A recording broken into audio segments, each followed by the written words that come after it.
Boa noite, sejam bem-vindos ao Teatro Paulo Autran do Sesc Pinheiros. Pedimos sua atenção para os avisos de segurança.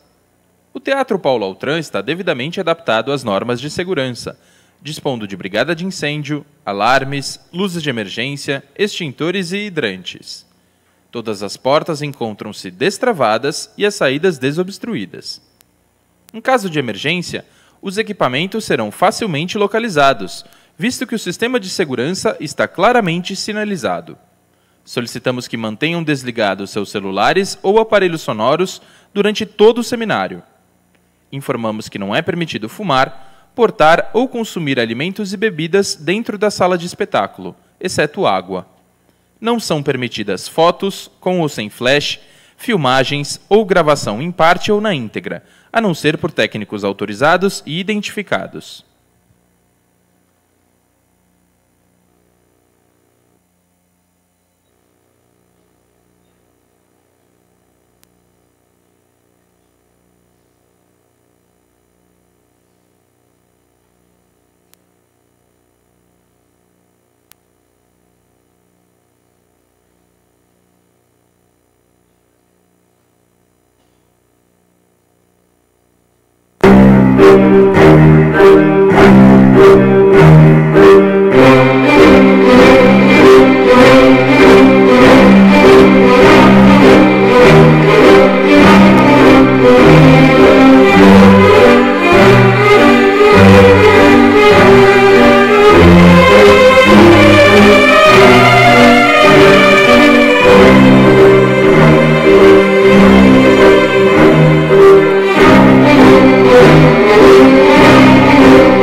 Boa noite. Sejam todos bem-vindos ao Seminário Internacional 1917, o ano que abalou o mundo, 100 anos da Revolução Russa. Uma realização do Sesc São Paulo e da Boitempo Editorial. Lembramos que o seminário está sendo transmitido online pelo site sescsp.org.br/Revolução Russa. Convidamos agora para uma saudação de abertura desta noite, o professor Danilo Santos de Miranda, diretor regional do Sesc São Paulo.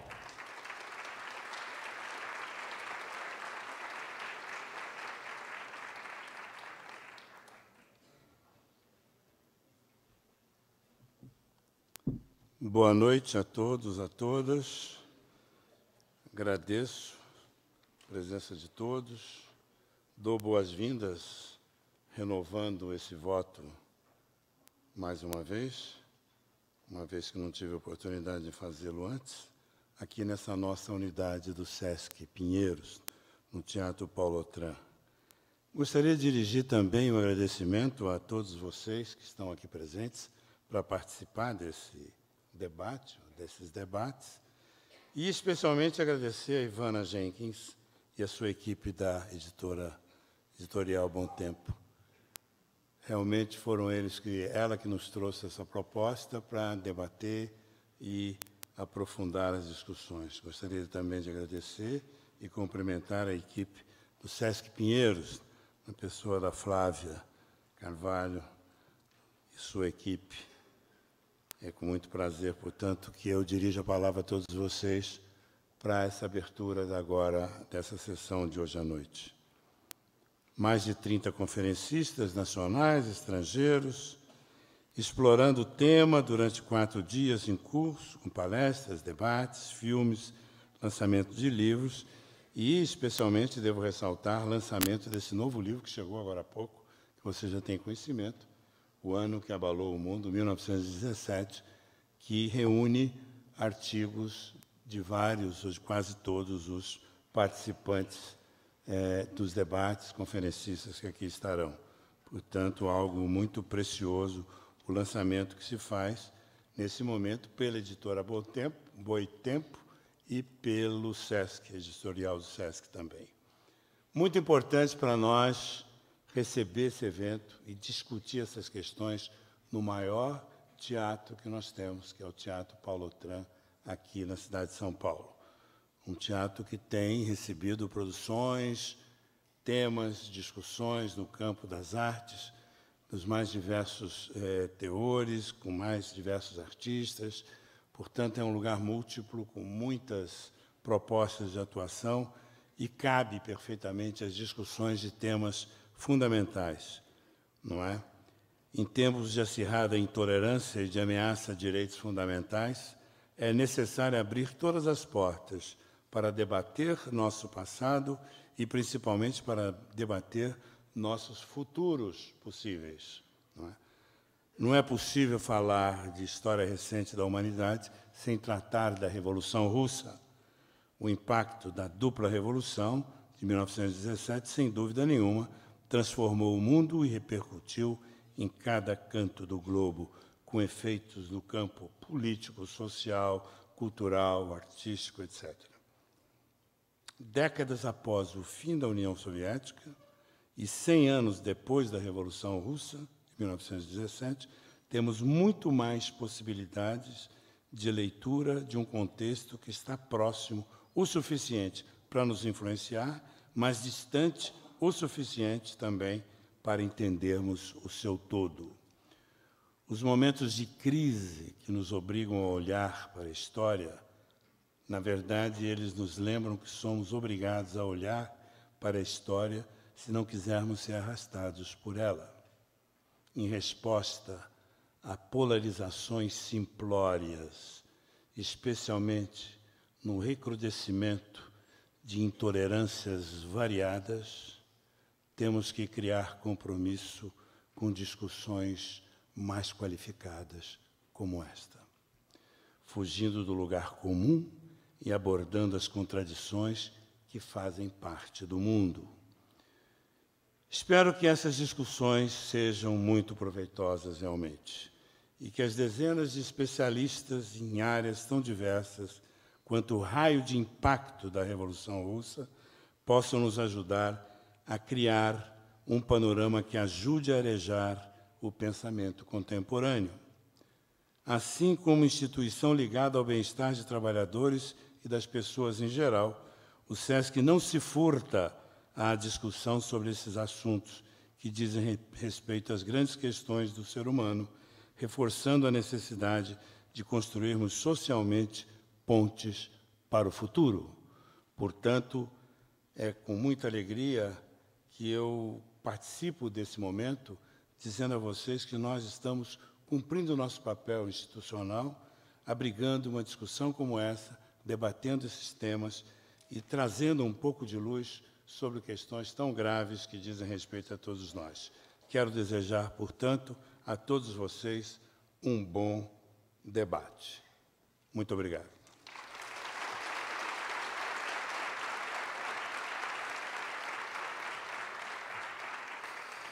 Obrigado, professor Danilo. Convidamos agora para algumas palavras a representante da Boitempo Editorial, Ivana Jenkins.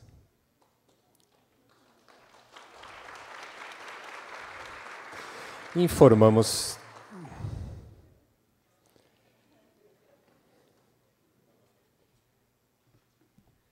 Bom, boa noite a todos. Não estava prevista a minha fala, está fora do script. E eu gostaria só de, na verdade, agradecer especialmente o Danilo. Queria agradecer toda a equipe do SESC, do SESC Pinheiros, na cabeça à frente a Flávia Carvalho, mas toda a equipe dela, a Lígia, a Fernanda, todo mundo. A Andréia Nogueira, que está aqui presente, que participou das primeiras discussões, quando a gente começou a pensar nesse evento, o Danilo, que está aqui também. E agradecer vocês todos que estão aqui, estamos com o auditório quase cheio. E acho que, como o Danilo disse, é isso, quer dizer, esse é um evento para a gente entender o que passou, mas, principalmente, isso, né, para pensar no futuro, quer dizer, que a gente possa ter a esperança de que outros outubros, quer dizer, se não o outubro que nós tivemos há 100 anos atrás, mas que outros outubros, que alguma esperança a gente tenha pela frente. É isso, não vou ocupar vocês, a Wendy Goldman já está aqui para falar. Boa noite a todos. Obrigada.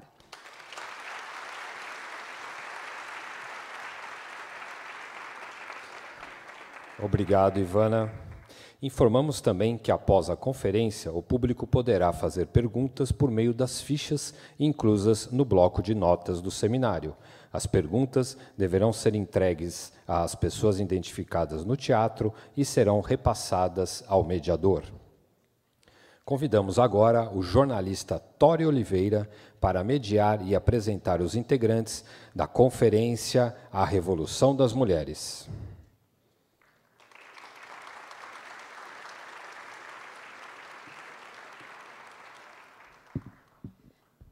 Boa noite a todos e a todas. A Tori, na verdade, meu nome é esse.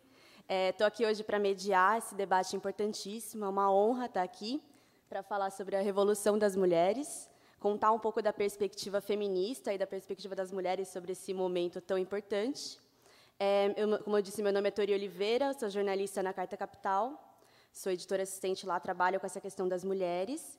E agora eu gostaria de apresentar também as nossas conferencistas que estão aqui hoje com a gente. A Wendy Goldman, que é a nossa estrela da noite, vamos dizer assim, é professora da Carnegie Mellon University, na Pensilvânia, é especialista em História Política e Social da Rússia e da União Soviética e é autora do livro Mulher, Estado e Revolução, que eu acho que todo mundo aqui já deve ter comprado. Se não, está vendendo, gente, vale a pena muito. E é uma das principais referências no Brasil para quem hoje tenta pensar ou se interessa por essa história do feminismo e das mulheres, em especial as mulheres russas. Também está aqui abrilhantando hoje a nossa mesa a Maria Lígia Quartins de Moraes, que é socióloga, doutora em Ciência Política pela USP e professora titular de Sociologia na Unicamp, onde também é pesquisadora do Núcleo de Estudos de Gênero do PAGU. E também ela colabora na revista semestral Margem Esquerda, Ensaios Marxistas da Boitempo. Como foi dito, após a conferência, elas vão autografar os livros, vão estar disponíveis ali para vocês poderem ter a assinatura delas, e também façam perguntas. Assim que acabar a fala da Wendy, a fala da Maria Lígia, a gente vai abrir para a plateia, e a gente gostaria muito de poder contar com os insights de vocês também. Obrigada.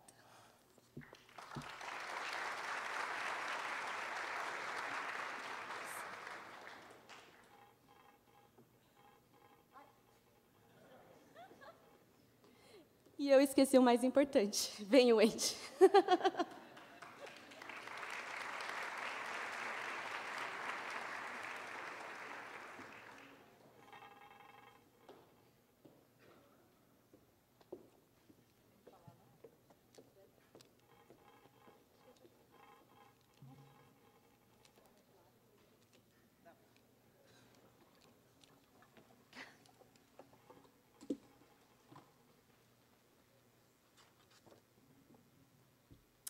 First, I would like to thank Boitempo and Sesky for this opportunity to speak to this large and wonderful audience on the 100-year anniversary of the Russian Revolution. There are great moments in human history where everything seems possible. When it seems possible to rethink how we structure our world, the distribution of wealth and resources, patterns of exploitation and injustice, and even the most basic human relationships. These moments do not come often, but when they do, they bring a new sense of promise and excitement about the possibility for change. The Russian Revolution in 1917 was one of the greatest of these moments. The Civil War and the 1920s were a period of enormous discussion and debate. Revolutionaries had ideas about how to change almost every aspect of life. there was a strong utopian strand in these years. And by utopian, I mean the idea that if you can imagine something, you can create it. A world of possibility opened up. This great hope and confidence in the future is sadly almost impossible for us to imagine today. One of the most interesting areas of debate was how to remake the family and to create the conditions for women's equality in the larger society. Revolutionaries had a vision of women's liberation that rested on 4 principles. The first was free union, sometimes called free love. The second was women's emancipation through economic independence. The third, the socialization of household labor. And the fourth, which was dependent on the first 3, was the gradual and what they believed to be the inevitable disappearance of the family as a unit regulated by church and state. And I'd like to just discuss the different aspects of this vision a little bit. First, the idea of free union or free love. Revolutionaries believed that love should be based on mutual attraction and respect, that it should be free of economic constraint and dependence. No person should have to remain in a relationship where love no longer existed or where they were abused. And after the revolution, young people, jurists, and other revolutionaries debated the question, under socialism, how long would such free unions or free partnerships be expected to last? In other words, what would the new society look like? How would people form relationships? Would these unions last for a lifetime? Would they last for several years? Would they last for a few days? Or maybe they would only last for a few hours. At the time, one Soviet sociologist wrote, quote, "The duration of marriage will be defined solely by the mutual inclination of the spouses." Yet in order for this to happen, in other words, to realize this ideal of free union or of free love, people not only needed the legal right to divorce, which did not exist before the revolution, but also they had to have the ability to support themselves and to be economically independent. This ability to be economically independent at that time did not exist in the peasant family, nor did it exist in the working class family. Women were highly dependent on men and on the household. Therefore, the idea was that women would enter the public sphere, they would go to work, and they would receive an independent wage. However, if women were to go to work, household labor needed to be socialized. And what the revolutionaries envisioned here is different, I think, than what feminism today calls for. Their idea was that labor, previously done by women within the home for free, for no wage. And by that, they included care of children, washing, cleaning, cooking, care of the elderly, care of the sick. All of these jobs that women do within the home would be transferred to the larger economy, where they would be performed by workers for good wages. So people would be able to eat in neighborhood dining halls. They would be able to bring dirty clothes to laundries.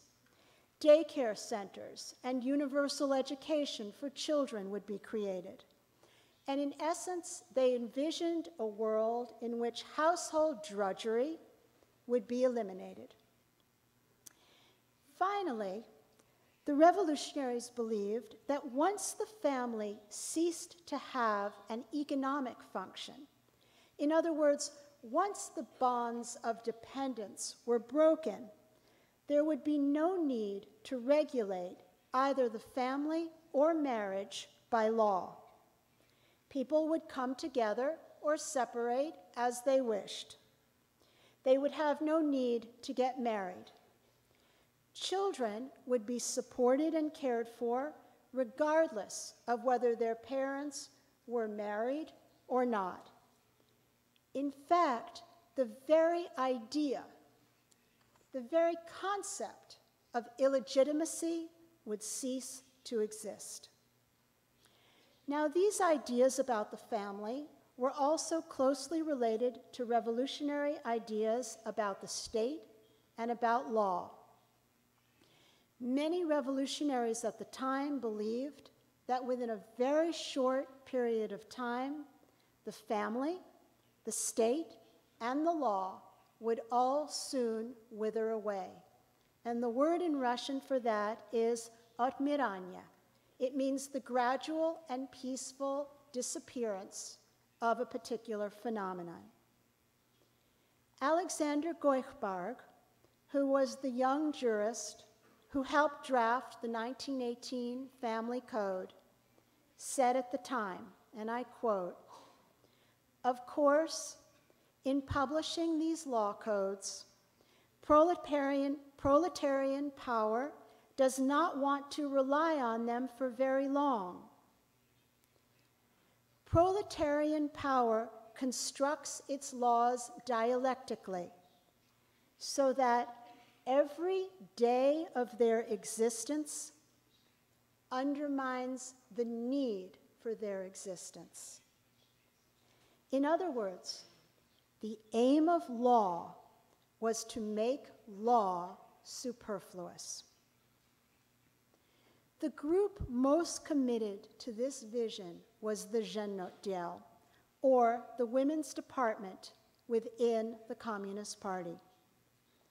The Zhenotdel was the first mass-based organization created by women to advance their own interests in a revolutionary context. Laboring women had participated in the French Revolution, but mainly on behalf of their class, not on behalf of their sex. The Russian Revolution was the first to include women and their interests as an integral part of the revolutionary coalition and program. The Zhenotdel was created in response to strong pressure from women party members. And its purpose was to remake byt, which is the Russian word for daily life. The creation of a separate organization, even among communists, that was devoted to organizing women around the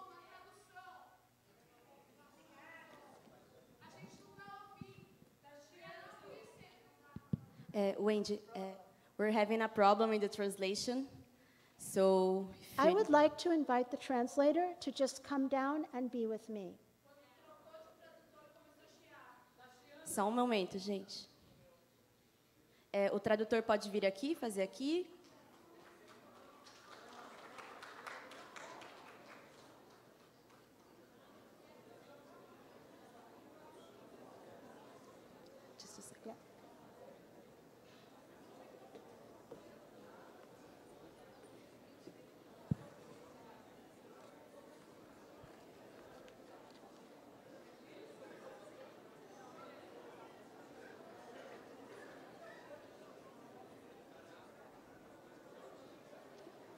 Will he come?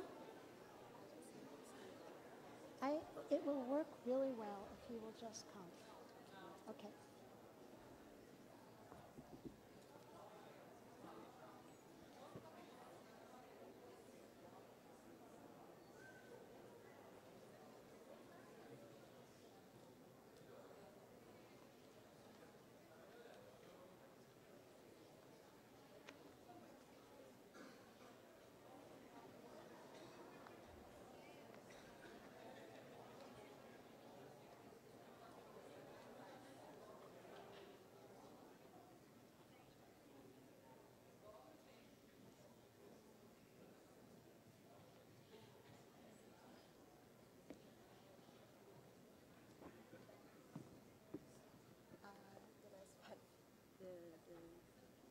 When the people start to talk, you can go back like 5 minutes ago.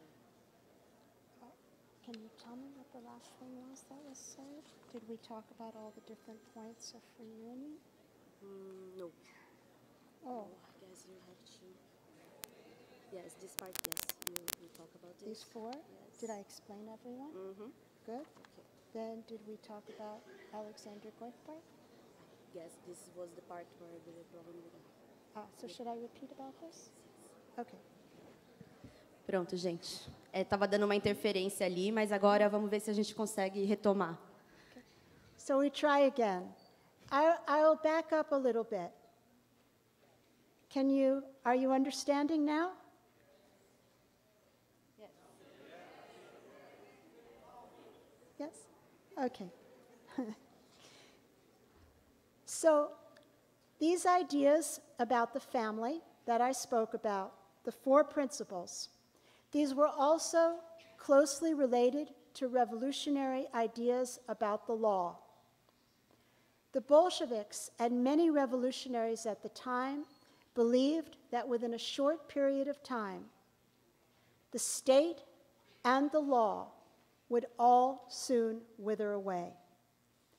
Alexander Goikhberg, the young jurist who helped to draft the 1918 Family Code, said at the time, "Of course, in publishing these law codes, proletarian power does not want to rely on them for very long. Proletarian power constructs its laws dialectically, so that every day of their existence undermines the need for their existence. The aim of the law was to make law superfluous." The group that was most committed to this vision was the Zhenotdel, or the women's department within the Bolshevik Party. The Zhenotdel was the first mass-based organization created by women to advance their own interests in a revolutionary context. Laboring women had participated in the French Revolution, but mainly on behalf of their class, not on behalf of their sex. The Russian Revolution was the first to include women and their interests as an integral part of the revolutionary coalition and program. It was created in response to strong pressure from women party members, and its purpose was to remake byt, which is the Russian word for daily life. The creation of a separate organization devoted to organizing women around their own interests was not easy. Many party members, men and women, disagreed with the idea of female separatism, an idea that they associated with bourgeois feminism. They believed that women should join organizations such as trade unions or the Communist Party and not segregate themselves in special groups. They thought that women party members should not work within separate organizations. Moreover, at the lower levels of the party and the trade unions, which were dominated largely by men, there was very strong male hostility, even among communists, to women organizing among women. So the establishment of the Jeunes Notdiel was the result of a sharp struggle within the party. The organization had a dual structure. It was based on delegate assemblies and local women's commissions. The delegate assemblies elected working class and peasant women, many of whom had never been out of their own villages, had never had the opportunity to participate in any form of the public sphere. And these women were then elected. They were called delegatki. They were elected by the delegate assemblies, by other women, and they then moved into various branches of government in order to learn how government worked and how to learn to govern. At the same time, the Jeunes Notdiel also created women's commissions on the local level. These worked to establish child care centers, laundries, and dining halls, and to improve daily life, or buit, for women. The Jeunes Notdiel organized hundreds of thousands of women through these two forms. It fought against female unemployment, it combated prostitution, and it provided education for working women and housewives. In the 1920s, its organizers faced great obstacles: a lack of state funding, very high female unemployment, and millions of children who had been orphaned by famine and by war. In addition, many men, especially on the local level, were very hostile to their efforts and were opposed to devoting any kind of time or resources to their goals. Within less than a year, the new socialist government introduced a family code that put the revolutionary vision that I discussed into law. The 1918 Family Code swept away centuries of patriarchal and church power. It was the most progressive family legislation that the world had ever seen. First, it abolished illegitimacy and entitled all children to parental support, regardless of whether they were born within or outside of a marriage. Second, it created equality for women under the law. Third, it established civil marriage in place of religious marriage. Fourth, it allowed divorce at the request of either spouse. No grounds were necessary. A simple request by either spouse was enough to be granted a divorce. And it also gave equal rights to alimony to men and to women who were disabled or poor. Then in 1920, the Soviet Union became the first country in the world to legalize abortion and to make abortion available in hospitals as a safe, free, legal procedure.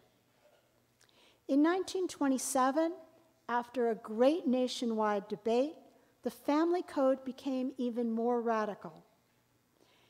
It recognized de facto marriage, or basically just living together, as the juridical or the legal equivalent of civil marriage. So in other words, cohabitation received the same rights as civil marriage. If cohabitation had the same rights as civil marriage, why bother to get married? And then finally, it simplified the divorce procedure even further. Divorce was taken out of the courts. If you wanted to get a divorce, you simply went over to your local registry office, you filled out a form, and you signed your name.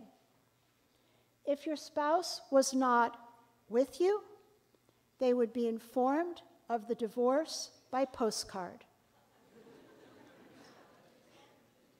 This became known as the famous Soviet postcard divorce. So you could have a fight with your husband in the morning, and in the afternoon you could get a postcard that said he was no longer your husband. All this legislation soon began to produce some serious social problems. First, there were problems with divorce. As you might guess, the law was often used by men to marry and divorce multiple women, often leaving each one of them with a child. The 1920s was a period of very high unemployment, and it was particularly high for women.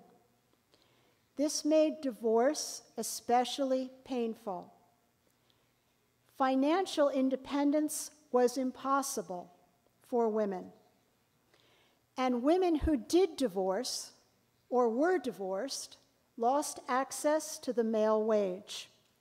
They also had a lot of trouble collecting alimony.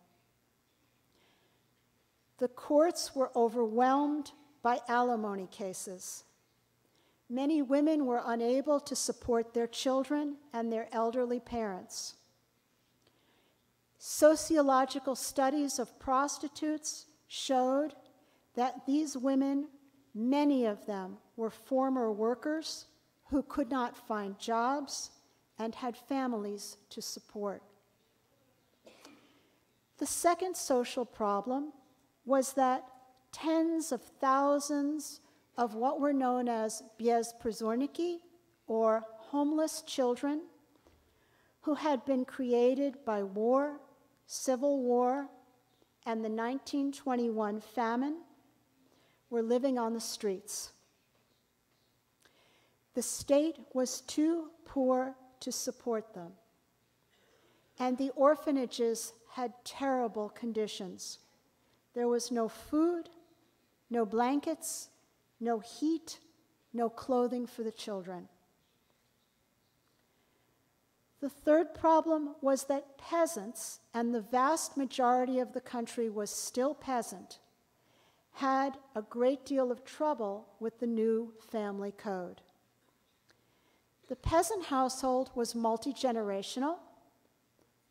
It was patrilocal, which meant that women went to live with the families of their husbands. And it was also highly patriarchal. The family, which could be as many as 30 people, you had, let's say, the older grandfather. If he and his wife had had many sons, let's say 6 or 7 sons, the sons all had wives, then those people had children as well. So the peasant household was large. However, the peasant household held all of its property in common. Peasants were not fully hooked in to a money economy. They produced most of what they consumed. What that meant was that in the peasant family, divorce was almost impossible. A woman could not live independently in the village. She needed to be part of a household.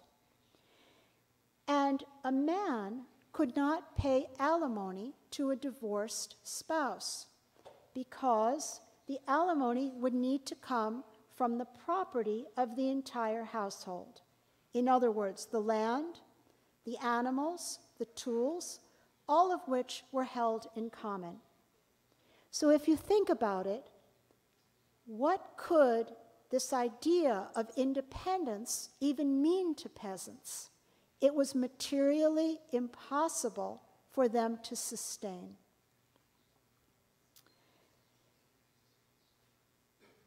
Fourth, if women were to go to work and to gain economic independence, this meant that household labor had to be socialized.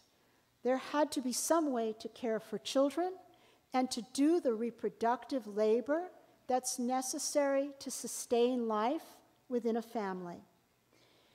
However, this required public dining halls, laundries, child care centers. And in the 1920s, revolutionaries were trying to rebuild an economy that had been completely shattered by war and civil war. In this Reconstruction period, the state simply did not have enough money for social services. And then finally, one last point.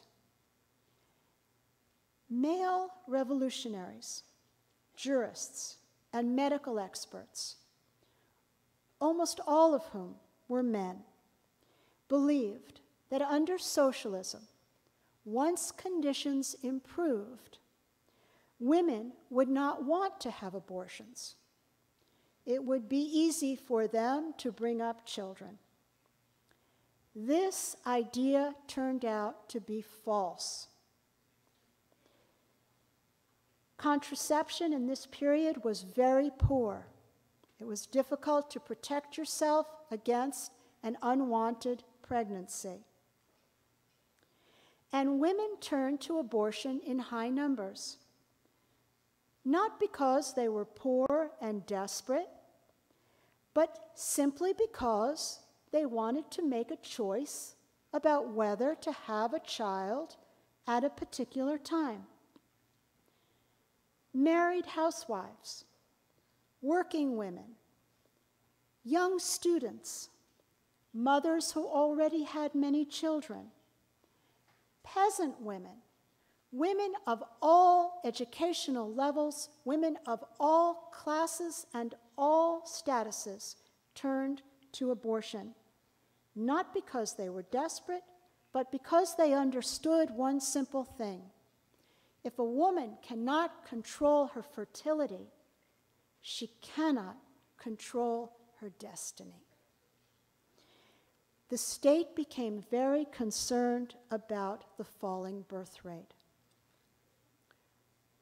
In 1930, after sharp struggles with the left and the right political oppositions, Stalin assumed unchallenged leadership within the Communist Party.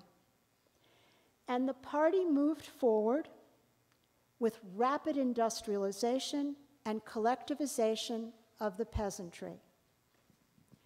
Women now entered the industrial labor force in record numbers, and the cities and towns grew at a very rapid rate as millions of peasants came in to the cities to find work.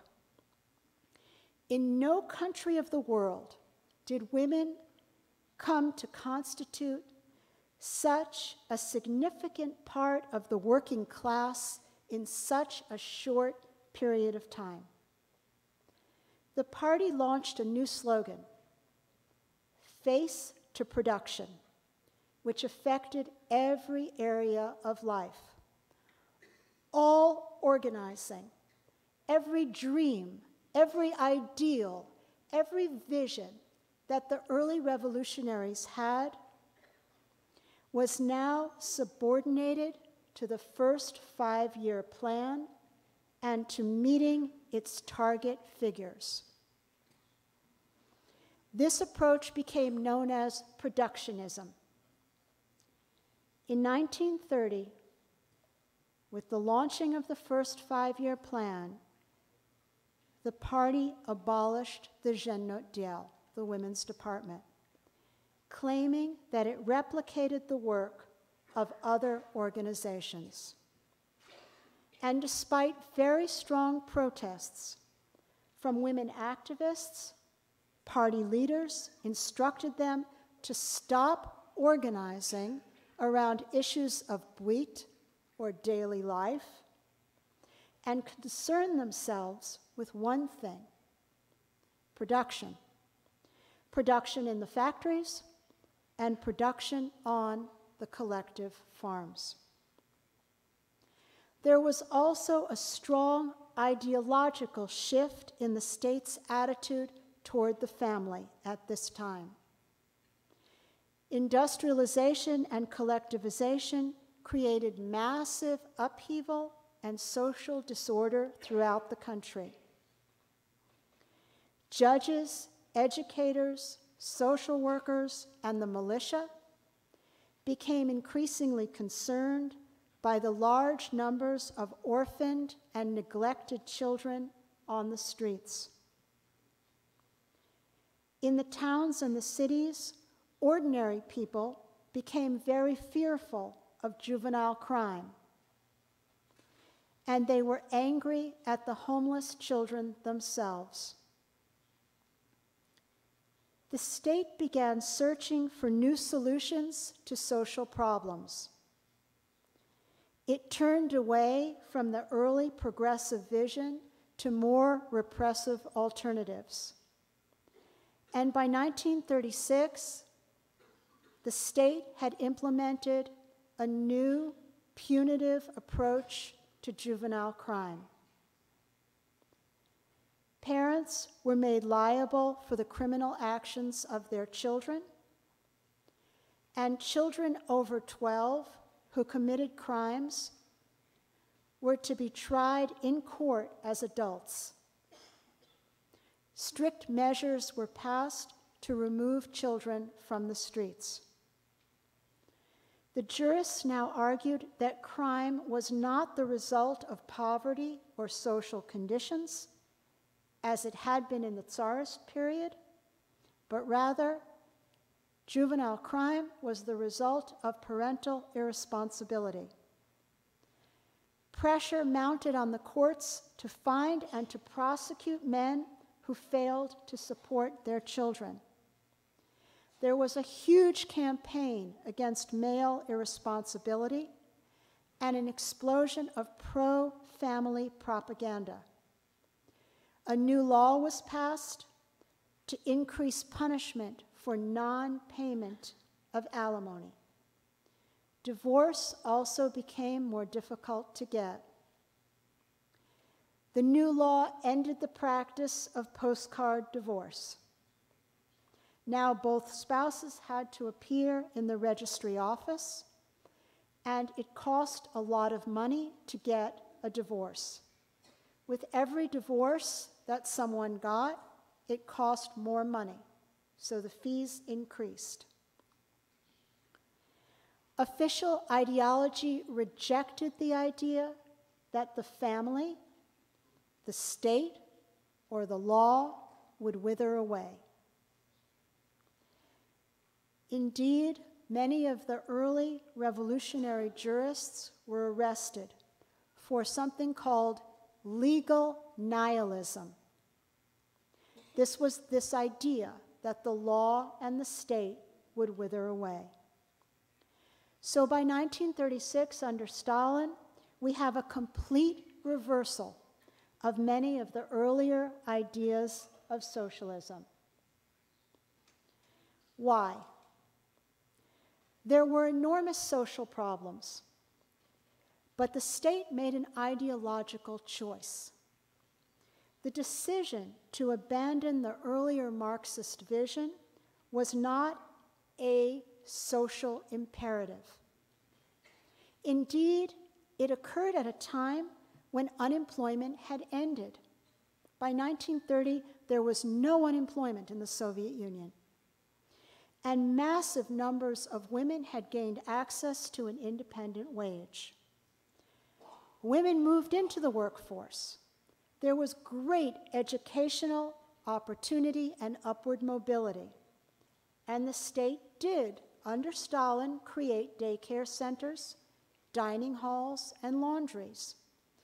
These became a fixed feature of Soviet life, and they were widely used by people everywhere. Yet, at the same time, this early vision of free union was discarded. Women still carried the burden for most household tasks, and they assumed what we call today the double burden, working and doing all of the household labor. So the problem of the double burden has still not been solved, not under socialism and not under capitalism. And let me just end with one last remark. With the globalization of capitalism, women now travel thousands of miles to work in different countries to do household labor for wealthier families. So, the women who do housework in Saudi Arabia and Qatar come from India and Pakistan. In the United States, they come from the Philippines and Mexico. All over the world, women are leaving their own families and coming into wealthier countries to work, to do this labor for wealthier families. The problem of household labor has not been solved.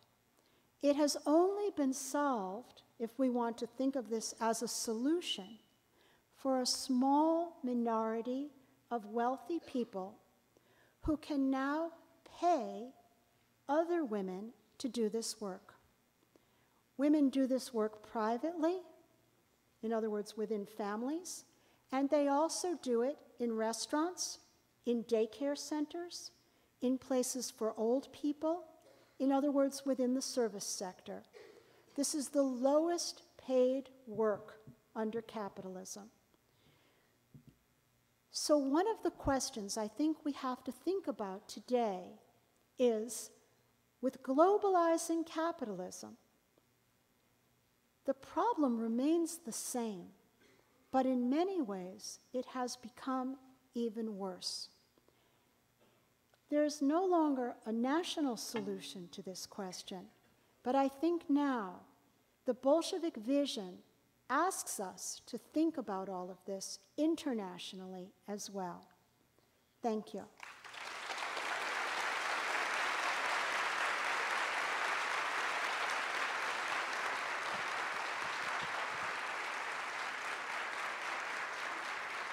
Queria convidar a professora Maria Lígia, por favor.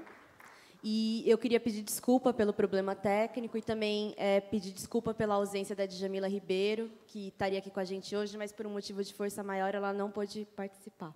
Professora Maria Lígia, por favor. Bom, boa noite a todos e todas.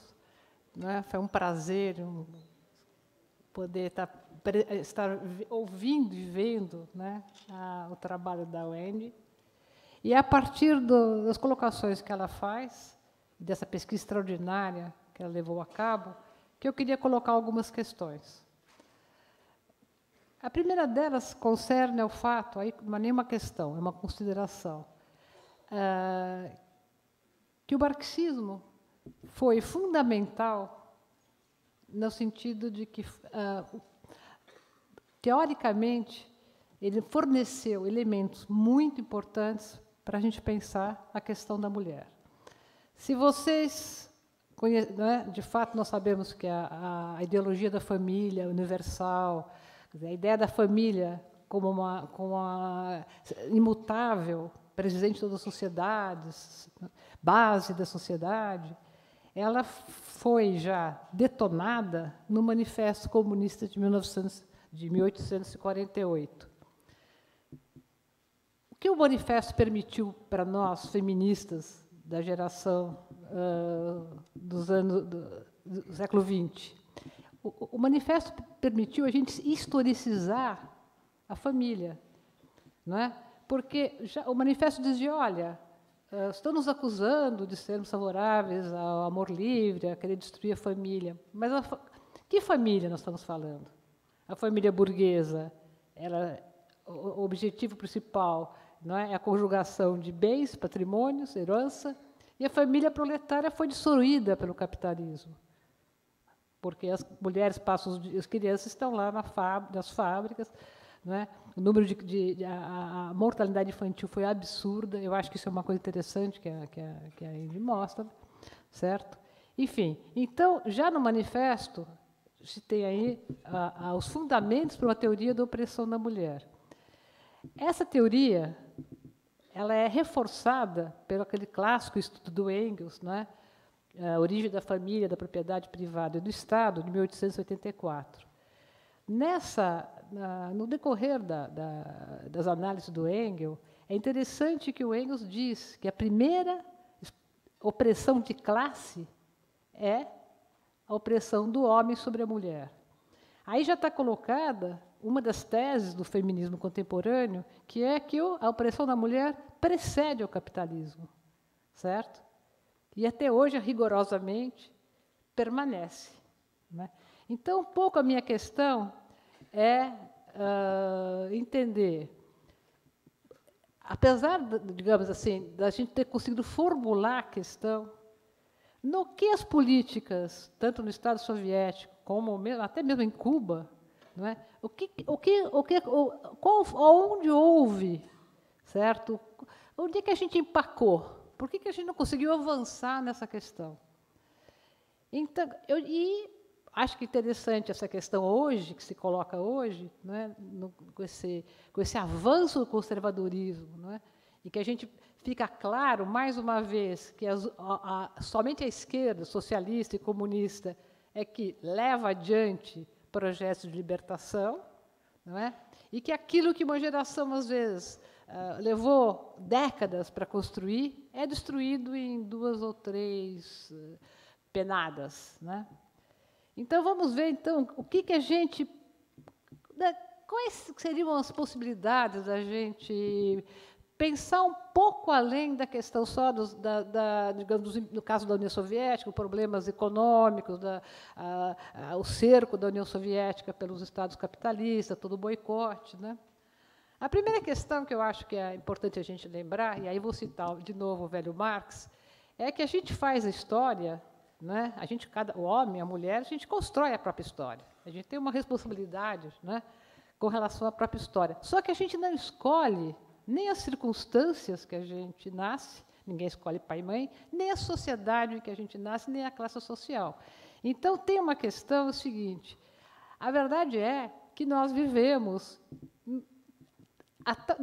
com tamanha permanência da ideia da supremacia do macho, com tamanha permanência do machismo, chama patriarcalismo, machismo, sexismo, como queiram, não é? Nós já acostumamos tanto com a biologização das diferenças sociais, não é? Então, as mulheres não têm isso porque são mulheres, são ignorantes, os negros porque são isso, são aquilo, enfim.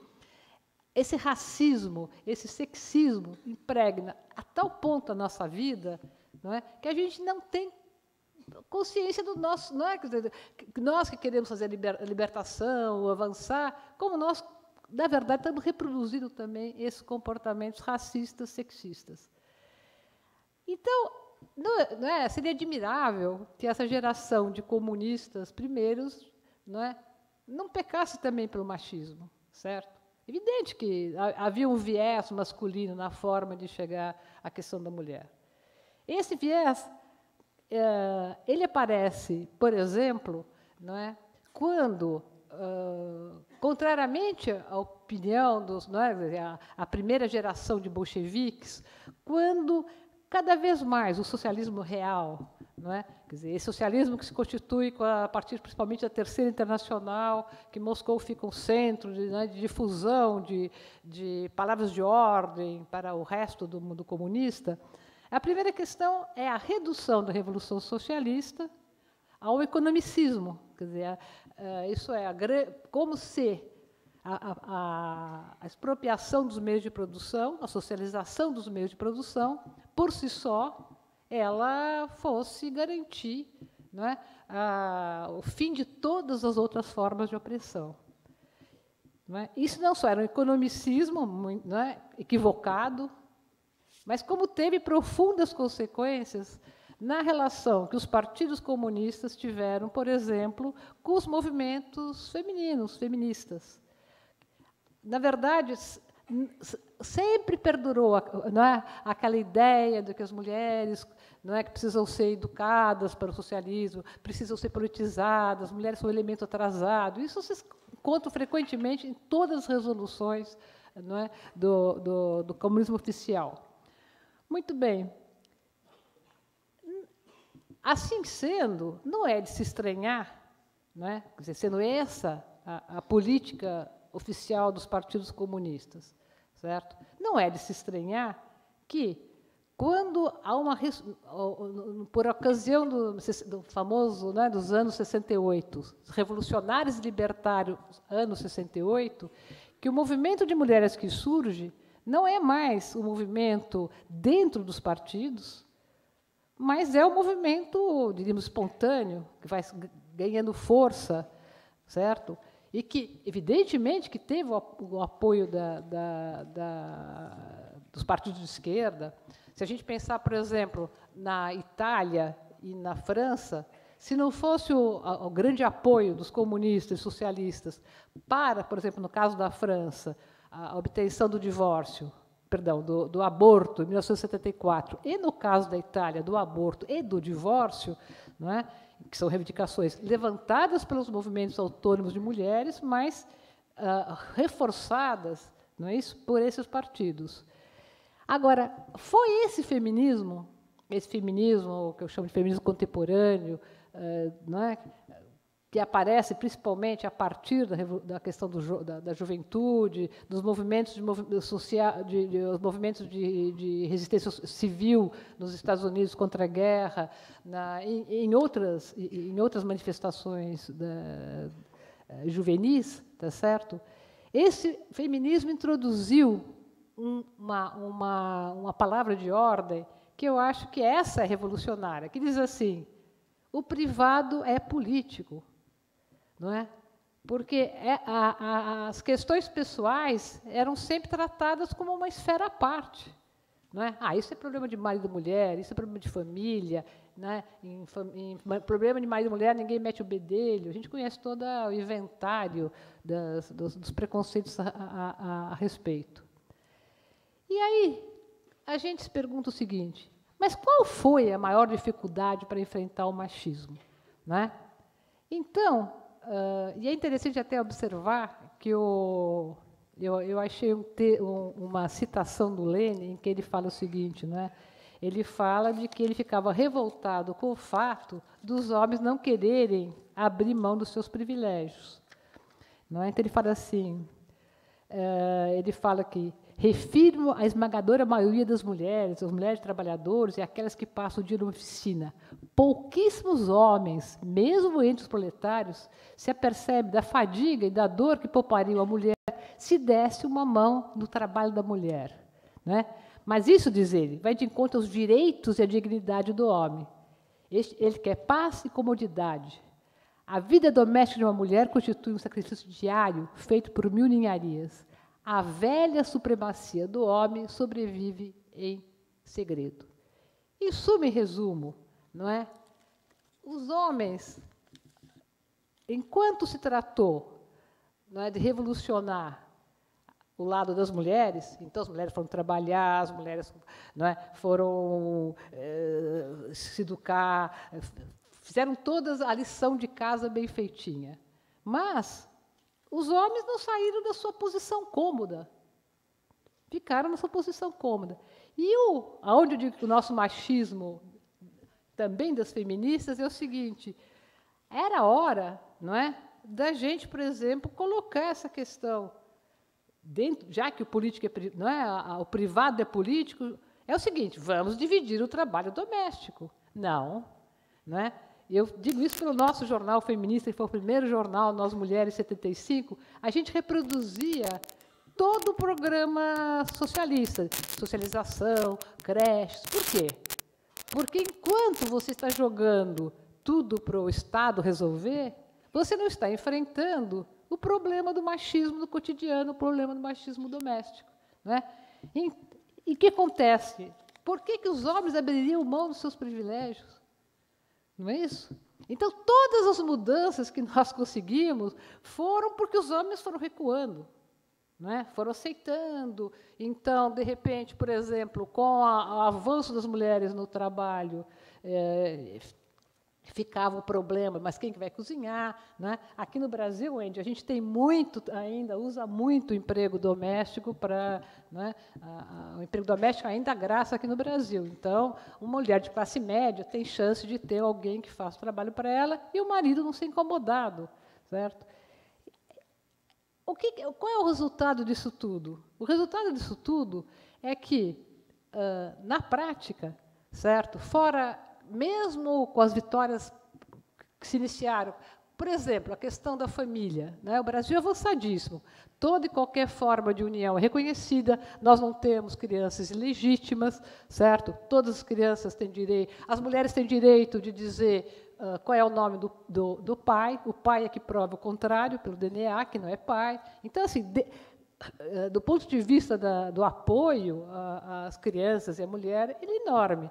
A jurisprudência atual da família é de privilegiar a guarda compartilhada, que é uma coisa importante, certo? Então, aos poucos, muitos homens já estão com a mão puseram a mão na massa, ajudam, colaboram, mas isso é uma minoria, né? Essa é uma minoria. A maior parte dos homens mantém os seus privilégios. E essa questão dos privilégios masculinos, ela é tão mais chocante se a gente pensar apenas o seguinte: imagine uma situação qualquer, não é? Em que aquela história, se eu fosse você. Então, você imagine, não é? O seguinte, imagine uma situação em que você está indo para trabalhar. Aí você vê no ponto de ônibus 4 mulheres, você fica assustado, não é? Será que aquelas 4 mulheres, como é que é e tal?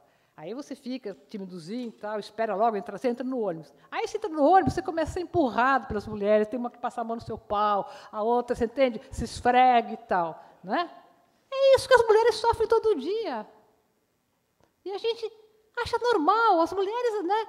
A gente fica com vergonha, sai um pouquinho, empurra, joga a bolsa, né, naquele lugar.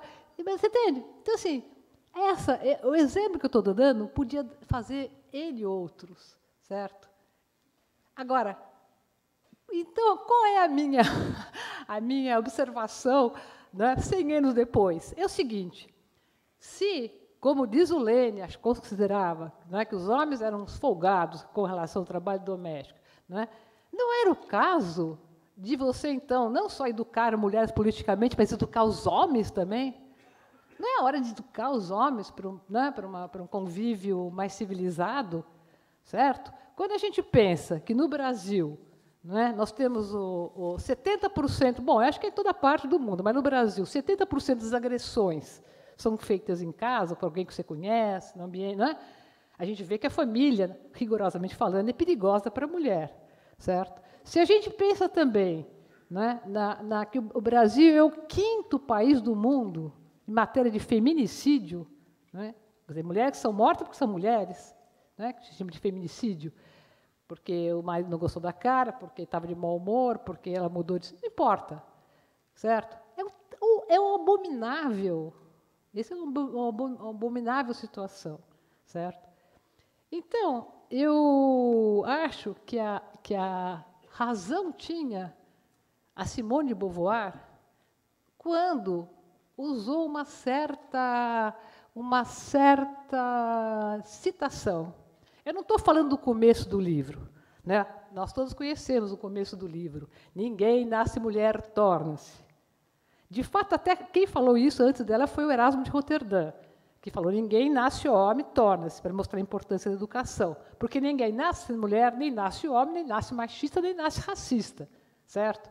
Somos constituídos dessa maneira pelas nossas primeiras relações familiares e pela sociedade que a gente vive, certo? Por isso que eu acho que a Simone está certa quando, no fim do 2º tomo, isso é, no fim do livro, da obra, ela cita o Marx. É aquela citação do jovem Marx que ele fala que a qualidade de uma sociedade a gente devia medir pela qualidade da relação entre o homem e a mulher, né?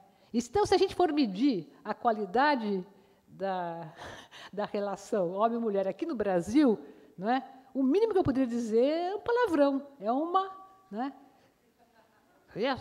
Razão pela qual eu fico indignada e acho obsceno alguém vir dizer que comparar o machismo com o feminismo, certo? Porque, como dizem as meninas da Marcha das Mulheres, o machismo mata todo dia, o feminismo nunca matou ninguém. É isso.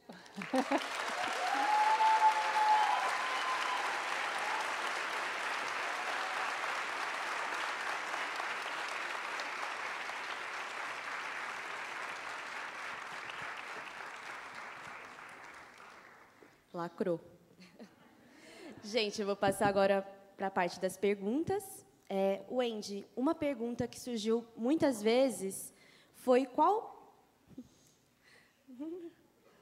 foi o tratamento dado aos LGBTs durante a Revolução Russa? Se, de alguma forma, os direitos deles foram contemplados.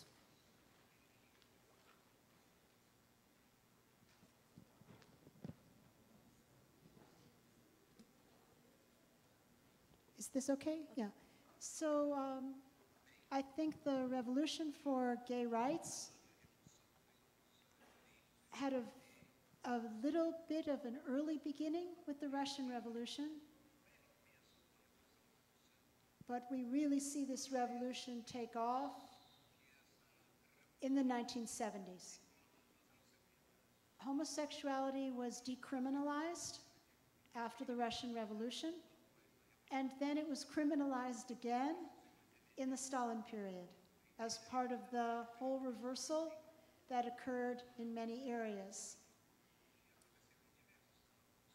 But there has been enormous progress in many areas that the Russian revolutionaries never even dreamed of.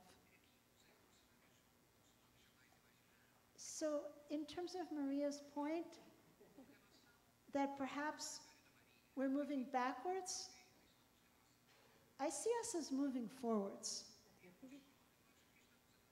I think young women, and especially people agitating for gay rights, have made enormous strides in just my own lifetime.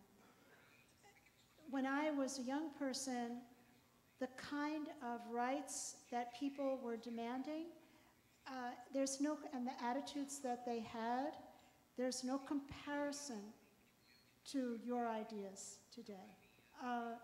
And what's accepted now, and what is possible now. So I think we have moved forward in a lot of ways, and we've certainly moved forward from 1917. Okay. Wendy, uma outra dúvida é se a violência doméstica... Uma outra dúvida foi se a violência doméstica na União Soviética diminuiu na Rússia durante a União Soviética. Se, de alguma forma, isso foi atacado ou era uma questão.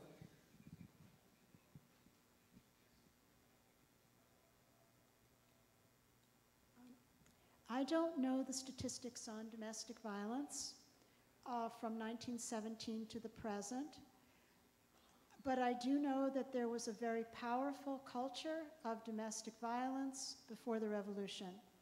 The peasants even had a proverb that if you beat your wife, the soup will be more tasty. So there was a kind of encouragement that this was a normal part of life and something that should occur.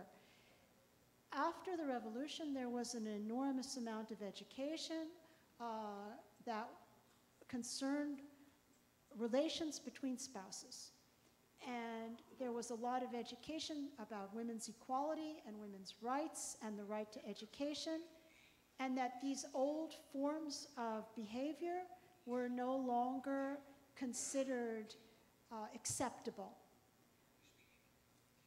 But what the actual statistics are, I do not know. Ok. Wendy, uma outra questão que surgiu aqui sobre o aborto e sobre a revolução sexual é que se de alguma forma as mudanças de comportamento na Rússia soviética, nos primeiros anos da Revolução, se isso inspirou outros países, como isso se refletiu em outros países na época?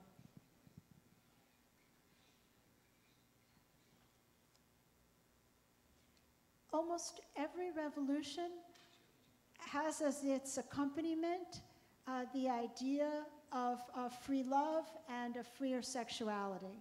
So the Russian Revolution was not the first here. But I think among revolutionaries the world over, there has always been this sense that sexual relations should be freer, that sex should be without shame, and that people should be able to engage in sexual life freely and out of desire, and that this should not be criminalized or shamed. So I think in that sense, the Russian Revolution was a great inspiration in many, many different ways. Ok. Wendy, também estão pedindo, gente, estou falando assim porque são muitas perguntas, então estou tentando aglutinar. Mas se você poderia falar um pouco mais sobre a questão de não existir uma solução para o problema do trabalho doméstico. Pergunta, na sua opinião, qual seria tal solução? E também perguntaram se as soluções como Wages for Housework nos Estados Unidos poderia ser um bom modelo para solucionar essa questão do trabalho doméstico hoje.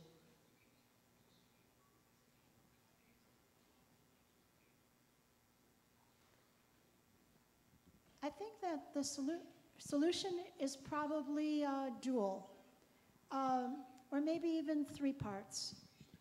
The first is that men and women need to share these burdens more equally. And this is a very important thing to negotiate within every relationship. It's not an easy thing to negotiate. I speak from experience here. I've been married for many years. And people do not want to assume work that they don't have to. And when women do this work, men are comfortable. So they become less comfortable when they have to do it. It's not fun. Nobody enjoys household labor. That must be part of the solution. I do think that the younger generation is doing so much better than my generation. And I think my generation did better than my parents. So I see a great improvement. There are some parts of household labor that are a true joy, and I think of the bringing up of children and having a close and intimate relationship with a child. I feel sorry for men that they don't try to engage that more. That's a very beautiful thing. And I think to step in, and now I see a lot of young men carrying babies, taking children to the playground. In my own faculty, in the middle of meetings, the men stand up, the younger men, they say, I can't stay here anymore. I have to go pick up my child from daycare. So women never made these announcements. We just snuck out the door. But even so, it's good to see the men now beat their chests about childcare, but this is a good thing. So I think that has to be part of the solution. Another big part of the solution, though, is that this work should be socialized. There should be good, clean, educational daycare centers for young children, small, where people are not afraid to leave their children, good places for children. There should be laundries, public dining halls, easy places to go, where families can go together, where neighbors can go together, where you can meet friends. All of this labor could be socialized. So rather than see people put a lot of money into buying a big fancy house that now needs to be cleaned by somebody else, some other woman, it makes sense to me to socialize this. And finally, the idea of wages for housework. Well, there's many ways to think about this, but one way to think about it is through maternity and paternity leave. We all know that it's very important for babies to be bonded with one or two people. That person can be male, it can be female, but it's essential to the development of the human personality. Wages for housework is extended maternity and paternity leave that you are paid for, and not just the woman, but the man too, to enable him to also enter into what is one of the most intimate and beautiful relations of human life, the care of a child. So I think that in that sense, wages for housework can have many different forms, but definitely extended maternity and paternity leave is something I think is very important. A próxima pergunta eu queria estender também à professora Maria Lígia. É uma espécie de dúvida existencial que de vez em quando assola todos nós que se interessamos pela questão do feminismo e pela questão da revolução de classes e toda essa discussão, que é se o feminismo atual ele está perdendo, de certa forma, o foco na luta de classes ao colocar as mulheres contra os homens, ou, de certa forma, fazer essa oposição e também tentar englobando essas questões de raça, se isso acaba, de certa forma, perdendo o foco. Eu queria saber um pouquinho da opinião de vocês duas sobre isso.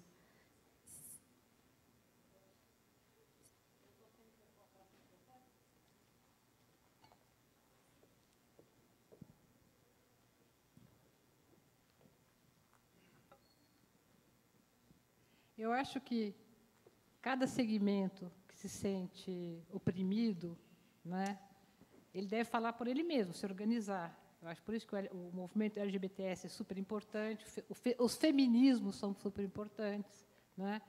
Os diversos grupos antirracistas são todos muito importantes. E acho que, inclusive, mais importante do que dizer o que é principal, sim, nós somos anticapitalistas, mas cadê o movimento operário nas ruas? Não é? Quer dizer, de repente passou uma lei absurda. Por quê? Porque, como nós devíamos saber, se não sabemos, no momento de crise e desemprego, é o pior momento de reação. As pessoas estão apavoradas de perder o emprego. Não é? Aumenta, a gente fala pouco da questão digamos, da contradição intraclasse, certo? Veja só quantos sindicatos, né? Nós temos bastante sindicatos, que isso tem a tendência do Paulinho, tem o grupo ligado ao PT. Então, assim, não sou eu que vou... Eu continuo sendo anticapitalista, mas enquanto a gente não consegue derrubar o capitalismo, né, como um todo, será que a gente não pode ir avançando nas questões, né, trabalhando onde dá? Né? É quase uma questão de lógica. Eu acho que hoje, todos os movimentos sociais, todo mundo que se sente incomodado, deve, quando possível, ir para as ruas reclamar. Eu acho que ninguém tem como dizer, o monopólio de ser o mais revolucionário ou o menos revolucionário, certo? Quer dizer, como é que eu posso avançar na luta anticapitalista? Certo? Não é isso? É uma boa questão. Agora, isso não impede que eu possa, por exemplo, dizer que, no mínimo, eu quero ter o domínio sobre o meu corpo, que eu fico arrasada de ver que, depois de tantas conquistamos, da Constituição de 88, de tudo, que hoje nós estamos num Congresso que vai que está legalizando a ideia quer acabar legalmente com a possibilidade de relações que não sejam heteronormativas, não é? Quer dizer, então, que a família seja exclusivamente a relação heterossexual, certo? Eles querem transformar o aborto num crime odiento, não é? Quer dizer, então, é um crime horroroso, é terrível, não tem habeas corpus, não tem conversa, não é isso? E nós estamos vendo tudo isso e, né? Então, eu me pergunto, são questões que afetam nós todos, certo? Se o aborto é impedido, se começa por... Eu vou para a rua. Se os casais homossexuais não poderem viver tranquilamente, eu vou para a rua. Então, eu não vejo por que você lutar para a conquista de mais direitos, isso implique em colocar os homens contra as mulheres. Isso, né? O feminismo não coloca os homens contra as mulheres. O feminismo combate o machismo, não é? Digamos, o elemento atrasado da sociedade é o machismo, é o racismo, certo? Não é nem o feminismo, nem o antirracismo. Então, acho que eu não tenho uma resposta para quais são as próximas etapas da resistência, mas eu acho que a gente tem de resistir. E a gente resiste, certo? Não resiste só no nome dos outros. A gente resiste também no nome da onde a gente é oprimido, certo? Eu fico arrasada de ver que, depois de tanta luta, se uma neta minha fizer o aborto, ela pode ser uma criminosa, né? Vai para a cadeia. Quer dizer, então, e tudo bem.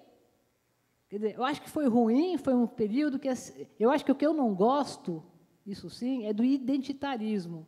Né? Eu fico muito incomodada quando as pessoas se limitam a lutar ou levantar questões relativas à sua situação muito específica. Eu sou feminista, mas sou anti-identitarista. Justamente o que eu quero é acabar com essa... Né? Eu sou muito mais na linha da Butler. A gente quer acabar com a heterossexualidade obrigatória, quer acabar com, não é, com essa construção de gêneros prejudicial para nós todos. Então, a questão hoje é mais o seguinte: o que nos une?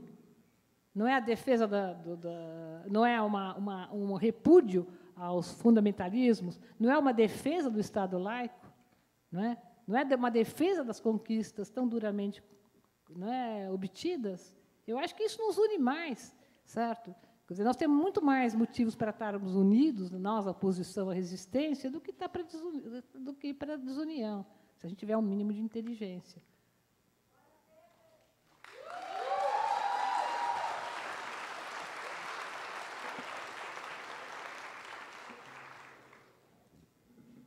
I would just like to say a few words about race and about class. In the United States, the feminist movement is quite divided by race. And black women have often charged white women with being unconcerned about racial and class issues. And I think this critique is an important one. It's impossible to solve the problems of women simply by solving the issues for only a tiny elite minority. And also to solve the problems just on the backs of other women. That's really a mistake, and it does not include all women in any kind of a struggle. When we look at the service sector, and we can look at the service sector almost anywhere in the United States, who's washing the dishes in the restaurants? Who's mopping the floors? Who is doing the dirty work of the society? It's mostly black workers. So we see a tremendous amount of service work that is being done. It's racial division. So the questions of women and of dealing with the issues of women are very much divided by race and divided by class.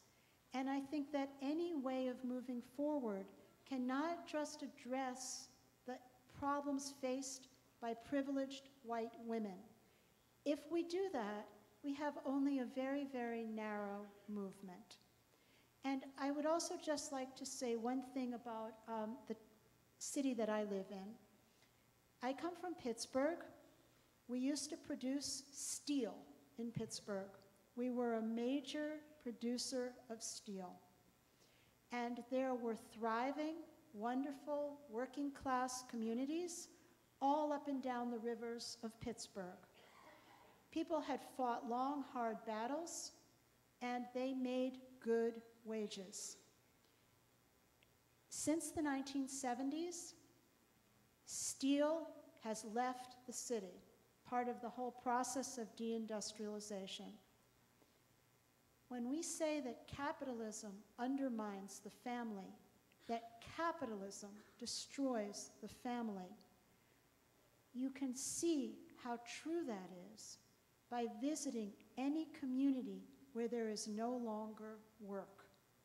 When there is no employment for people, it takes less than 5 years for families to fall apart, for children to become involved in criminal activity, for drugs to enter the community, and for everything to collapse. I saw that happen in Pittsburgh. I came there just at the time when the steel industry was closing, and it was astonishing to see the results of unemployment. I also saw it happen in Russia. I watched every year, I visit Russia every year, I watched every year an entire society collapse in stages. And I saw the same problems that exist in the United States, and I assume in Brazil. The same problems with the family were created there as well. It takes almost no time. You take away people's work, and within a very short period of time, the family and all social relations begin to fall apart. So I think that when we think about the family, when we think about relations between men and women, we cannot think about this apart from work, from the right to employment, from race, from who does the dirty work in a society. These are all things that we have to consider. Wendy, uma pergunta.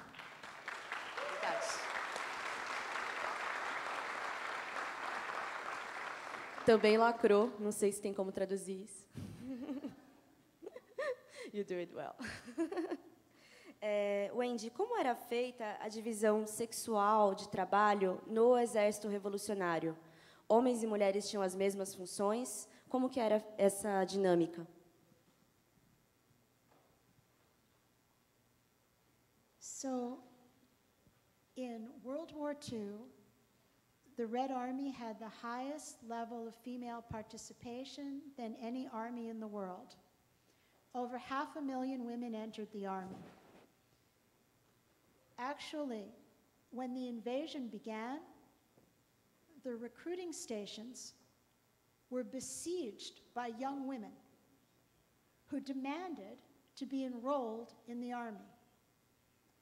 At that time, there was no official policy, and the army recruiters didn't know what to do with all of these young women, 17, 18 years old. I demand the right to carry the rifle. I want to fight against fascism. In some recruiting stations, they went ahead and they took them into the army. In other recruiting stations, they said, no, go home, we're not enrolling women. And the girls would go from one station to another in order to find a recruiter who would take them in. A large number of the Soviet snipers were women.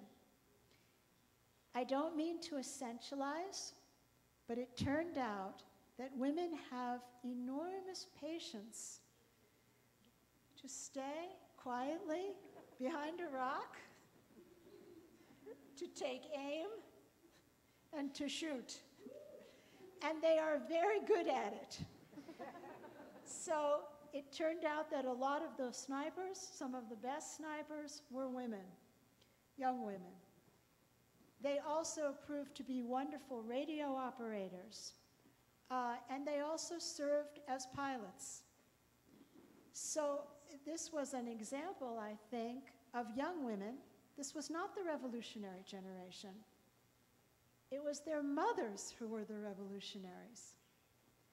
But they had been brought up with the idea that they could do anything. They didn't feel they were doing men's work. They felt as if they were doing something that was completely natural. And actually, the Army adopted a policy. In every human being, there is a mix of qualities. And evidently, there are also some qualities that make for very good soldiers. Just like there are qualities that make for good snipers. You need very good eyesight to be a good sniper. These qualities are distributed equally through the population. And what the Soviet command began looking for was a set of qualities. Not genitalia, but whether or not within the personality, there was the ability to fulfill certain things that would make people very good in certain jobs. Wendy, a Igreja Católica teve... qual foi o papel dela na questão da mulher no começo nesses primeiros anos de Revolução? Qual foi a influência que ela teve? O que ela criticava e qual que foi a influência que ela teve depois? So, civil marriage became the only legal form of marriage. The right to marry was taken out of the hands of religious authorities, not just the church, but also the rabbis and the Muslim authorities no longer had this right. If you wanted to have a church ceremony, though, you could go ahead and do that. That was not illegal. So you got a civil marriage, and then you went to church and you had your ceremony. In general, I would say that young people rejected a lot of the ideas of religion. They were very enamored of the revolution and of all of the secular, scientific ways of thinking about the world. But older people, I think, continued to remain attached to certain precepts of the church. Many older people continued to go to church. But the church lost a tremendous amount of power. The church and state came back together again during World War II. The patriarch of the Orthodox Church actually blessed Stalin and said that anyone who did not fight against the Nazis was not only a traitor to the country, but also would traitor to the church. So among peasants who were particularly religious, this had a big influence.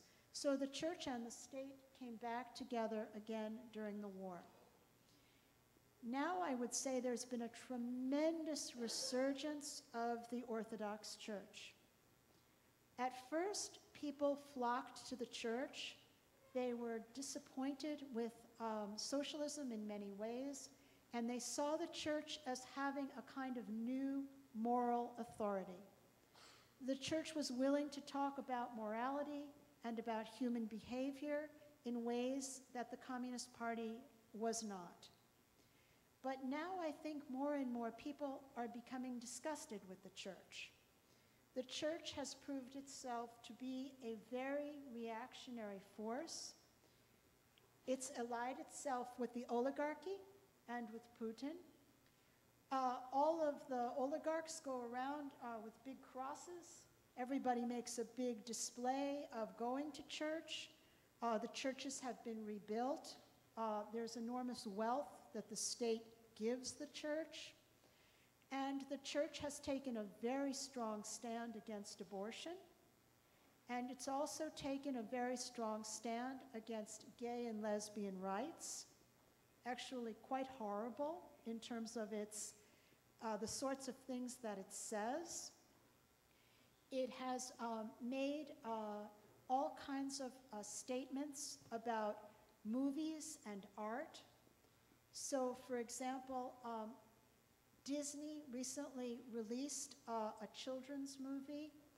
I think it was Cinderella or one of the fairy tales. It was brought to Russia and translated for Russian audiences. And the church was furious because they thought that one of the characters seemed to them maybe to be gay, which for a children's film made no sense whatsoever. It was the way the male character acted that they opposed. And they said this movie should be banned. So they have now begun to meddle in every single small area of life, and their idea of social life is truly to move social relations back, I think, to the late 19th century.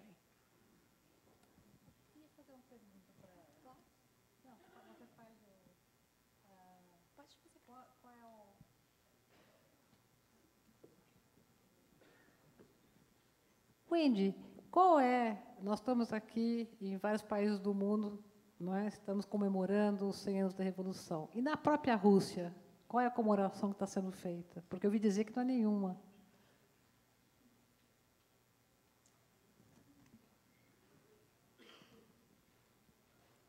It's very sad.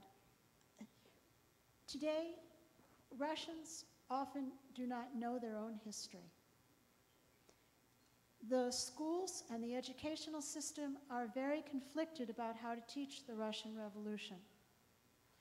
When you teach revolution, you empower people to think about collective change. And to teach the revolution, you also empower people to think about class. The state in Russia now cannot afford for people to think about class, because a very small group now has arisen, which has almost total control of all of the wealth, and large numbers of people have become immiserated. So the state has got a problem. How, on the one hand, does it recognize that this is a part of its history? And yet, on the other hand, how does it teach this part of the history, which is so full of important lessons about emancipation, struggle, liberation, and I will say it, violence. These are frightening lessons for an oligarchy to teach, and they are not going to teach them. So the state now doesn't know how to teach the Russian Revolution, and the Russian Revolution is like something that is hot. They don't want to touch it. And as a result, it is a terrible shame. But I would say here, you are all celebrating this revolution more fully, more enthusiastically, and with more warmth in your hearts than in Russia.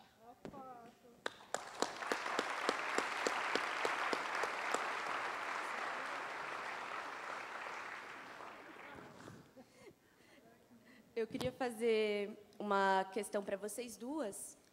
A professora Maria Lígia pode falar depois, a Wendy. A dúvida, que é a pergunta, na verdade, que muita gente também aqui escreveu, que eu queria fazer, é o que a gente pode aprender com as mulheres revolucionárias da Rússia, da União Soviética, e como que vocês duas veem esse novo movimento feminista hoje, das mulheres jovens que estão nas ruas hoje, que estão na internet hoje, que estão fazendo hashtag, que estão fazendo toda essa movimentação. O que podemos aprender com as revolucionárias e o que vocês pensam das mulheres que estão hoje organizadas tentando fazer a revolução de alguma forma?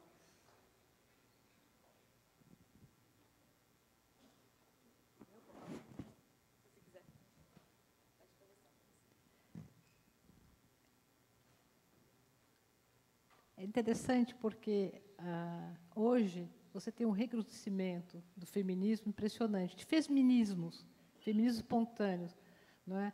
Então, quando bateu numa, mexeu com uma, mexeu com todas, respeitem as minas, coisa no metrô, não é? E, através das redes sociais, cresceu loucamente, e cresceu autonomamente, não é? Cresceu com as suas próprias questões. E, a partir desse recrudescimento, desse novo feminismo, acho que tem um novo feminismo aí mais molecular, se você quiser, eu acho que conhecer, eu acho que é fundamental isso, a questão da transmissão das histórias importantes. Quer dizer, eu acho que um seminário como esse, em que você, de alguma maneira, está transmitindo uma memória de grandes feitos, não é? Quando você mostra o que já foi possível conquistar, quando você mostra já a radicalidade de um certo de problemas, eu acho que você está fazendo avançar na compreensão e eu não gosto dessa palavra, mas no empoderamento das mulheres. Então, assim, eu fico... das coisas que mais me deixa alegre é exatamente assim, procurar, ver, puxa, mas quanta coisa nova, não é? E o interesse também, tem vários desses blogs em que há, assim, uma preocupação em reproduzir memórias, não é? Em contar, trazer as primeiras feministas, as primeiras conquistas, não é? Então, deste ponto de vista, eu estou muito otimista, não é? Uma coisa, acho que é reconfortante, é você ver aqui no Brasil, esse é um fenômeno principalmente brasileiro, né? Acho que cada contexto é um contexto, mas no Brasil hoje, depois de que nos anos 90 feminismo era xingo, né? Sapatonas, malamadas, né? Que a gente aguentou de desaforo, e houve uma espécie de encolhimento, nos últimos 10 anos, esse recrudescimento, da forma com que ele é feito, eu acho que é extremamente animador. Eu tenho o maior respeito para essa juventude.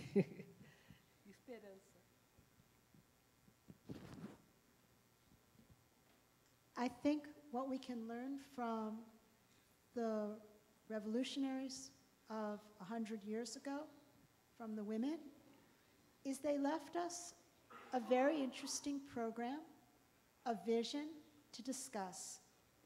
It doesn't mean this vision solves all problems today, but I think there are things in it that are still worth talking about, both why it was successful, what about it was successful, and also what about it failed. What about this vision might address problems today, and what about it is outdated now in many ways. The other thing I take from the Russian Revolution and from the women revolutionaries who formed the Zhenot Diel, the women's department, is that no one will ever hand you your freedom. Freedom, liberation is always a struggle. If you are waiting for someone to hand it to you, you will wait forever. The women, if they had waited for the men in the Communist Party to hand them something, they would have received very little. But they organized, they got together, and they pressured the men in the party. And they were successful. They worked to realize a certain program that they believed in. The women that were part of the Zhenot Diel were the poorest women in society. They were frequently uneducated. They came from working class and peasant families. They were the daughters of laundresses and weavers and textile workers, low-paid workers. And yet they had this vision, and they fought for it. I take something important from that. I see so many advances having been made between our generation and now young people. I can't even begin to explain how different things were when I was young. It was completely acceptable to be sexually harassed at a job interview.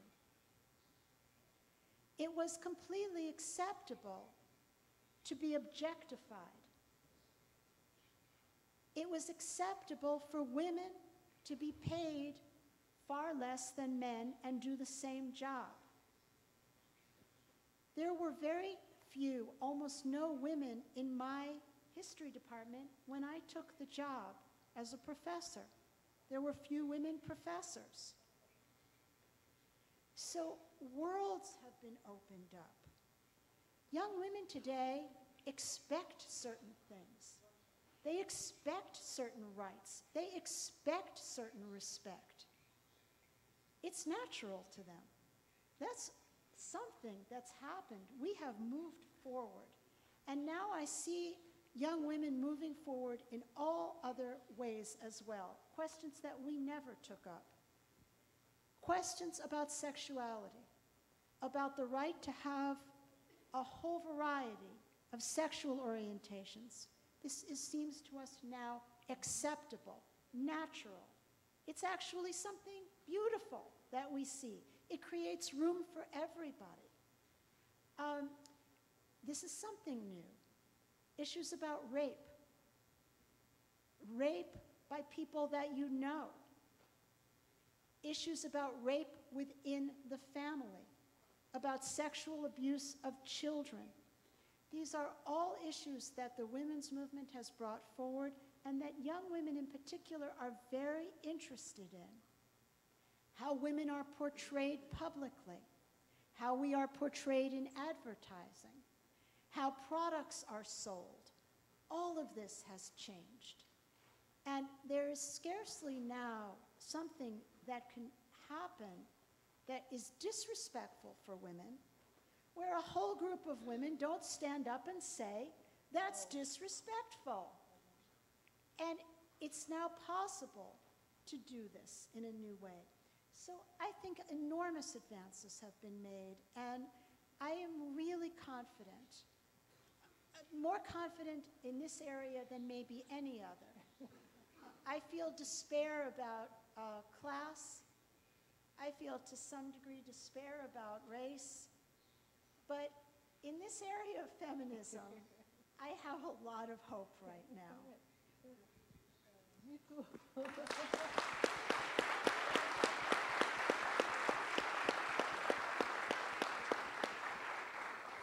Pessoal, infelizmente, a gente está terminando, indo para os finalmente. Eu queria perguntar se a Wendy tinha alguma consideração final a fazer, e a Maria Lígia, se ela tem alguma consideração final a fazer. Any final words for us?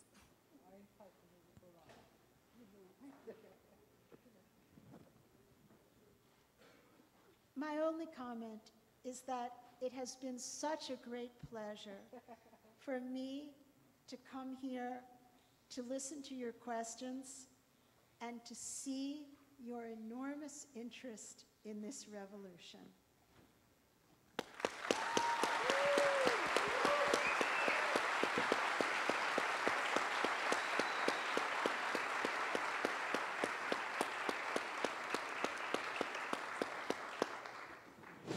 Eu queria lembrar que tanto a Wendy quanto a Maria Lígia vão estar disponíveis para...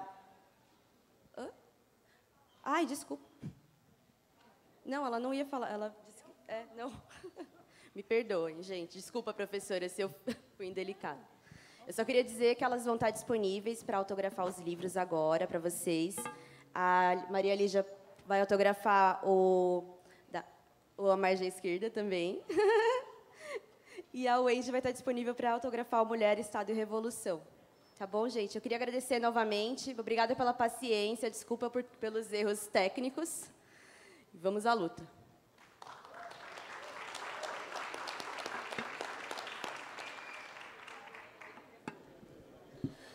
Agradecemos a participação da jornalista Tori Oliveira, Wendy Goldman e de Maria Lígia Quartim de Moraes. Aproveitamos para reforçar a programação de amanhã. Retomamos às 10h30 com a continuidade do curso e às 14 horas no período da tarde com o ciclo de debates.